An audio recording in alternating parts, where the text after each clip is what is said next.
मुख्यमंत्री देवेंद्र फडणवीस के सकारात्मक निर्णय से देश में पहला आक्यूपंक्चर व्यवसाय 2024 से 2025 में शुरू हुआ और विद्यार्थियों से आक्यूपंक्चर व्यवसाय में प्रवेश लेने का आह्वान परिषद के प्रबंधक नारायण नवले ने पत्र परिषद लेकर किया। तो आइए देखते हैं विराट न्यूज लाइव की यह खास रिपोर्ट। आज जी पत्रकार परिषद घेतली, काय विषय होता नेमकं? आजचा जी पत्रकार परिषद आपण घेतलेली आहे, खरं मूळ कारण असं आहे की आज जे महाराष्ट्र ॲक्युपंक्चर परिषदेने कॉलेजेस सुरू केलेले आहेत आणि त्या कॉलेजेसमध्ये शिकवण्यासाठी आणि त्याच्यातून जे विद्यार्थी बाहेर पडणार आहेत किंवा याच्यापूर्वी जे ऑलरेडी रजिस्टर्ड कॅन्डिडेट आहेत त्यांच्यासाठी CAE, ज्याप्रमाणे आपण मॉडर्न मेडिसिनमध्ये CME घेतो त्याप्रमाणे कंटिन्युईंग ॲक्युपंक्चर एज्युकेशन हे आज ऑर्गनाईज केलं होतं आणि त्या निमित्ताने मला इथे आज बोलवण्यात आलं होतं नागपूरला आणि त्यासाठी आज ही पत्रकार परिषद घेतलेली आहे। आणि या अनुषंगानेच मला सर्वांना आपल्याला माहिती द्यायची वाटते की महाराष्ट्र शासनाने अतिशय महत्त्वाकांक्षी एक निर्णय घेतला 2015ला आणि महाराष्ट्रामध्ये महाराष्ट्र ॲक्युपंक्चर परिषदेची स्थापना केली।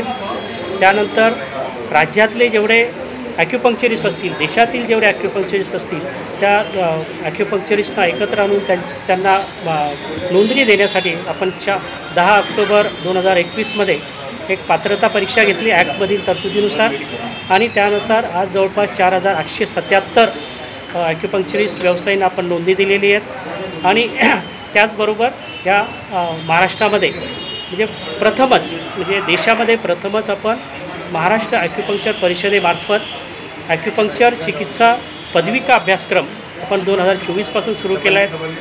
14 कॉलेजेस आपण 2024मध्ये सुरू केले आहेत। यावर्षीचे अभ्यासक्रम आहे आपला यावर्षीचा तो लवकरच सुरू होतो आहे आणि अतिशय चांगला आणि रोजगाराभिमुख असा हा अभ्यासक्रम आहे। फक्त 2 वर्षाचा जर त्यांनी अभ्यासक्रम पूर्ण केला, 6 महिन्याची जर त्यांनी एकदा इंटर्नशिप पूर्ण केली, काउन्सिलकडे रजिस्टर झाला तर त्याला दुसऱ्या दिवसापासून रोजगार मिळतो आणि तो स्वतः उपचार करू शकतो। आता हा जवळपास 14 ठिकाणी एकाच वर्षी सुरू केलेत आपण। जवळपास मुंबई ठाण्यामध्ये 2 आहेत, आपल्या नाशिकमध्ये आहेत, नागपूरमध्ये 2 ठिकाणी आहेत, भंडारा आणि नागपूर, त्याचबरोबर बुलढाण्यामध्ये आहेत, वाशिममध्ये आहेत, त्याच्याचबरोबर औरंगाबादमध्ये आहेत। असे 14 ठिकाणी आपण केलेत आणि अजून 4 ते 5 कॉलेजेस आपले लवकरच सुरू होत आहेत।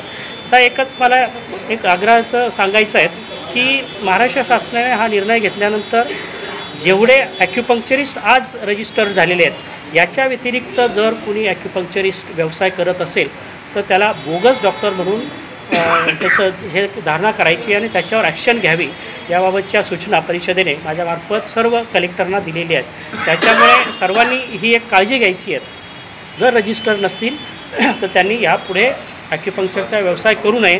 नाहीतर जे जो आपला ॲक्ट आहे त्या ॲक्टमधील 26 आणि 27 जे कलमं आहेत त्याच्या अंतर्गत अशा ॲक्युपंक्चरिस्ट विरुद्ध 10,000चा दंड किंवा 1 वर्षाची शिक्षा किंवा दोन्ही शिक्षा या दोन्हीचं प्रावधान आहे आणि त्याचं फेस त्यांना करावं लागणार आहे। याबाबत हा प्रशिक्षण घेण्याकरिता विद्यार्थ्यांना काय शिक्षण यासाठी 12वी इयत्ता 12वी महाराष्ट्रातून तो झाला असावा आणि तो कोणत्याही शाखेचा असला तरी चालतो। या कोर्सची फीस आपण 75,000 रुपये दरवर्षी म्हणजे 1.5 लाख रुपयामध्ये हा कोर्स पूर्ण केला जातो आणि त्याच्यानंतर त्याचा स्वयंरोजगार आणि अनेक ठिकाणी त्याला रोजगार मिळण्याच्या संधी निर्माण झालेल्या आहेत। इतर अभ्यासक्रमांपेक्षा या अभ्यासक्रमाला जर विद्यार्थ्यांनी जर प्रवेश घेतला तर त्यांचं जो उदरनिर्वाहाचं आहे आणि अतिशय सन्मानजनक ज्याला म्हणता येईल, एक डॉक्टर जर लावता येत नसेल तरी एक डॉक्टरकीचा पेशा या विद्यार्थ्यांना करायला मिळणार। त्यानंतर म्हणजे पदविका अभ्यासक्रम सुरू केला। हा पदविका अभ्यासक्रम करताना सुद्धा आपण MUHS जी आहेत आपल्या महाराष्ट्राची जी बॉडी आहेत आरोग्य विज्ञान विद्यापीठ, त्या आरोग्य विज्ञान विद्यापीठाकडून रूल्स आणि रेग्युलेशन्स तयार करून घेतलेत। MSR ज्याला म्हणतात ते MSR आपण त्यांच्याकडून तयार करून घेतलेत आणि त्याचबरोबर सिलेबस आहे तो त्यांच्याकडूनच आपण तयार करून घेतला। आणि पदविका अभ्यासक्रम एकदा सुरू झाला की आपल्याला पदवी अभ्यासक्रमसुद्धा MUHS मार्फत सुरू करायचे आहेत। आपल्या परिषदेला पदविका आणि प्रमाणपत्र अभ्यासक्रम सुरू करण्याचे अधिकार आहेत. पदवी ज्या जातील त्या MUHS मार्फत दिले जातील आणि त्यासाठीचा प्रस्तावसुद्धा आम्ही गेल्या वर्षी त्यांना पाठवलेला आहे. लवकरच तो पदवी अभ्यासक्रमसुद्धा आपण सुरू करणार आहोत. आता सध्या आपने जो क्वेश्चन पूछा वो ठीक है कि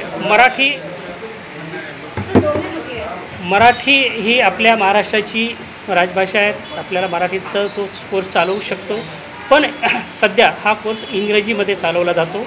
परंतु ज्या विद्यार्थ्यांना मराठीमध्ये क्वेश्चन्स आन्सर लिहायचे आहेत किंवा त्याच्यात पूर्ण करायचं आहे तो मराठीमध्ये सुद्धा करू शकतो. मी नारायण नवले.